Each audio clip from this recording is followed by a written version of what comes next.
Lakini pia nimeona taarifa nyingine ya polisi kuzuia msafara wa Chadema Ikungi huko ambao walikuwa wakiwahi kesi ya Lissu Kisutu.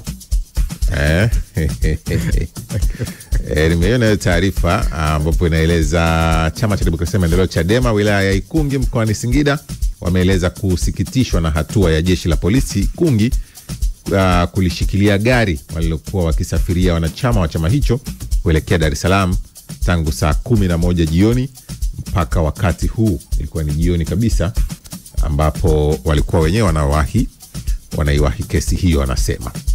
Sasa jana wakati makamu mwenyekiti wa Chadema John Heche anazungumza na waandishi wa habari, alitoa wito kwamba kesi hiyo isifanyike gizani.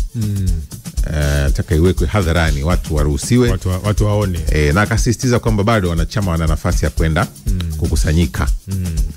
Kwa wakati nakuja hivi, ile usiku ile, kana muuliza wenzangu alikuwa naye kwamba gari mbona ziko zimepaki sehemu hapa. Usalama umemarishwa. Sijawahi kukuta wamepaki hapa. Sasa sijui walikuwa wamepaki hapo kwa sababu gani, lakini nimeona wamepaki sehemu. Kasema kisha kucha vizuri tutafuta waandishi ambao wapo kule watusaidie kwamba ni parking ya kawaida ama kuna jambo linalindwa. Lakini John Heche jana wakati anazungumza akasisitiza kwamba ni muhimu kesi hiyo ikawa wazi, watu wakafuatilia ili waweze kujua kama mwenyekiti wao anatuhuma au hana tuhuma, iwekwe wazi. Huyu hapa John Heche. Tunawaalika Watanzania wote kokote waliko kesho mahakamani kusikiliza kesi ya kiongozi wetu Tundu Lissu. Na tunawaomba jeshi la polisi na vyombo vya dola vya Tanzania wasifanye fujo kwa mtu yoyote, kwa sababu makusudi yetu ya kuja kwenye kusikiliza kesi ya kiongozi wetu ni makusudi ya amani, kwa sababu hii ni kesi iko kwenye mahakama ya wazi na sheria zetu kifungu cha 186, kesi inapokuwa kwenye mahakama ya wazi ni kesi kwa ajili ya public na public isikilize. Hii ni kesi kubwa, ni kesi yenye public interest, ni kesi ambayo hukumu yake ni kunyongwa mpaka kufa. Kwa hiyo hatutaki ifanyike gizani. Tunahitaji hii kesi iwe wazi kwa kila mtu, vyombo vyetu vya dola vikae pembeni, na tunaiomba mahakama itoe spika nje, Watanzania wapate nafasi ya kusikiliza. Watakao kosa nafasi wasikilize kinachoendelea ndani ya mahakama, kwa sababu Lissu ni kiongozi mkubwa wa upinzani na huwezi kumtry kama unatry tu mtu ambaye amefanya kesi ya uhalifu wa kuku.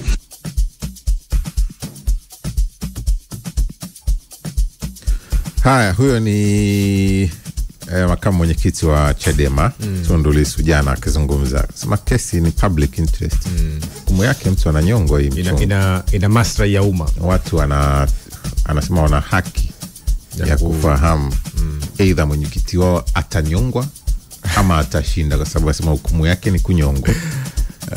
Yes, kumekuwa kuna huo mtazamo wa tofauti kati ya vyombo vya dola na vile kati ya Chama cha Demokrasia na Maendeleo Chadema. Na ukisikiza kwa mfano hata ripoti ya Mheshimiwa Muliro, Kamanda Muliro, anasema kwamba kuna viashiria hivyo vya uvunjifu wa amani kutokana na tafiti zao, uchunguzi wao kimsingi wao wamefanya. Na kama unavyosema kwamba ulikuwa unakuja kazini, unaona kuna baadhi ya kuna maeneo. Sasa sitaki kuunganisha, lakini umeona wamepaki. Wamepaki. Sasa kuna hizo viashiria vya uvunjifu. Kamuuliza mtu akaniambia walitoka jana jioni walipaki hapa. Sawa. Yes, lakini kuwasikiliza Chadema sasa wanasema kwamba wao wana haki ya msingi ya kisheria na kikatiba kutokana na maslahi mapana ya kesi husika.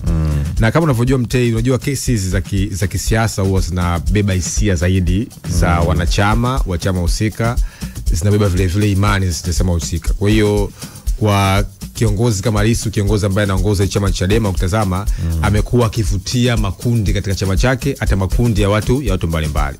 Kwa hiyo hoja za kwamba ni kesi ambayo ina maslahi mapana ya umma kama alivyosema Mheshimiwa Heche kwamba public interest ya umma, lakini vile hoja ya jeshi la polisi kwamba wanaenda kuhakikisha kwamba kuna amani na utulivu katika kesi. Nafikiri ndio mgongano wa kimawazo na kifikra upo hapo, kwamba hao wanaamini kwamba wao wanatakiwa waje wasikilize kesi ya mwenyekiti wao, lakini vyombo vya dola vinaamini kwamba kuna hivyo viashiria vya uvunjifu wa amani. Kwa hiyo mtanziko wa kimawazo, mgongano wa kimaslahi, hata mgongano wa kifikra umekuwa katikati yao, kati ya chama cha Chadema na viongozi wa jeshi la polisi. Heche anapendekeza ikiwezekana iwekwe speaker, watu wakae nje wasikilize. Speaker kwa maana kwamba unajua ukihudhuria hizi kesi kuna chumba cha mahakama, kuna mahakama mwezi kuingia watu wote. Kwa sasa kuna hiyo fursa ya watu kukaa nje. Sasa nje unajua sasa watu watakusikia kesi inaendaje, mwenendo upo vipi. Kwa hiyo hoja ya speaker na jengo kabisa kwamba inawezekana watu ambao labda watakuja kwenye kesi ni wengi zaidi. Kwa hiyo hawezi kutosha kwenye chumba cha mahakama. Sasa hiyo hoja vile vile imekuwa kama ikiibua jeshi la polisi kwamba hapana, kesi itasikilizwa, itaendeshwa bila kuwepo wingi wa watu. Kwa hiyo na kama ulivyosema taarifa kwamba kuna baadhi ya wanachama wa Chadema wametoka Singida. Hebu angalia, wanakuja Dar es Salaam. Kwa hiyo unaweza kuweka kuna hicho chumba kimoja? Haiwezekani. Kwa hiyo hoja ya Chadema kwamba jamani tuweke speaker nje ndio imekuwa ikivutia sasa hizo fikra za mgongano wa kimawazo. Kwa hiyo tusubiri kuona itakavyokuwa na waandishi wetu watakavyoripoti katika hiyo kesi. Tukiendelea kwa sababu sisi tupo mpaka 3 hapa. Tutakuwa tukipata walau updates za kile ambacho kinaendelea huko mahakamani na kwenye mitaa yetu, pia tuweze kujua agizo lipi limefuatwa, la kutokwenda ama la kwenda. Yote ni maagizo. Kuna maagizo mawili hapo. La kutokwenda au la lingine la kwenda. Sasa nani atafuata la nani tutajua baadaye. Sisi tupo hapa mpaka 3 kamili za asubuhi, si ndio? Kwa haraka bwana, nimeona taarifa ya kikundi cha viongozi wa wanachama wa chama cha NCCR Mageuzi kutoka maeneo mbalimbali nchini wametangaza kujiondoa rasmi kwenye chama hicho. Wanalalamikia ukiukwaji wa katiba ya chama, ukosefu wa demokrasia ndani ya chama, ubaguzi wa wazi kati ya wanachama wa Zanzibar na Tanzania bara na kutokuwa na mwendelezo thabiti wa kisiasa. Walikuwa wakizungumza jana mbele ya wanahabari mkoani Dar es Salaam siku ya Jumatano jana. Viongozi hao wamesema uongozi wa sasa wa chama hicho umeshindwa kuleta mageuzi ya kweli na badala yake umeendeleza udhaifu uliokuwepo hapo awali. Kwa dakika moja wala uwasikilize. Tawasikia hapa viongozi hao wala kwa dakika hii moja. Chama cha NCCR Mageuzi kuongoza kwa kuwa mwenyekiti wa TCD, lakini kilichotushangaza mwenyekiti wetu aliandika barua ya kuomba udhuru na kutokuwa mwenyekiti wa TCD. Kisa eti chama kinakabiliwa na kesi nyingi zilizofunguliwa na James Mbatia. Cha ajabu zaidi ni kuwa vikao vyote ya TCD mwenyekiti wetu anahudhuria. Kama unahudhuria vikao utashindwa kuwa mwenyekiti kweli? Ni kesi gani hizo zinazokuzuia kuwa mwenyekiti wa TCD lakini vikao vyake unahudhuria? Haya, baadhi ya maswali ambayo wanachama hao walijitokeza na kuhoji wakati wanaondoka ndani ya chama hicho. Bana, sisi tupo wanajiondoa kipindi cha uchaguzi. Kipindi kila mtu anatafuta sehemu salama ya kukaa kisiasa. Tutarudi kwa ajili ya wino mzito. Sisi bado tupo. Godfrey Mchungu kwa hapa, mimi naitwa Exaudi Mtei. Hii ni mpaka 3 kamili za asubuhi. Morning Express.